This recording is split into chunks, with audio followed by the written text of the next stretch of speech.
ఎందుకంటే చంద్రబాబు నాయుడు గారు ఇంతకుముందు గతంలో చేశారు కాబట్టి పరిపాలన గంట ఇప్పుడు కొద్దిగా యావరేజ్గా ఉంది.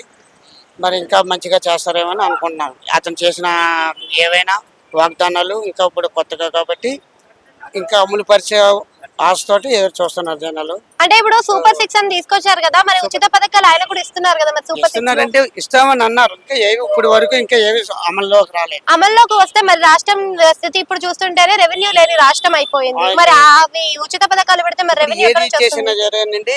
ఇప్పుడు ఏంటంటే మనం గత 10 ఏళ్ళ నుండి మనం ఏం చేయాలనుకున్నామో అది కాకుండా ఇప్పుడు ప్రజలకు కావాల్సింది ఏంటంటే ప్రత్యేక హోదా కావాలంటున్నారు. దాని గురించి ఏదైనా స్పందిస్తారేమో అనేది కోరుకుంటున్నారు ప్రజలు. అది వాళ్ళు ఎన్ని పథకాలు ఇచ్చినా ఏది ఇచ్చినా ప్రత్యేక హోదా కావాలి మనకి. అంటే డబ్బులు కూడా ఇస్తున్నాడు కదా, అట్లా పంచడం కరెక్టేనా? అది డబ్బులు పంచడం అంటే అది వాళ్ళ స్వార్థం గురించి నా అభిప్రాయం చెప్తున్నాను.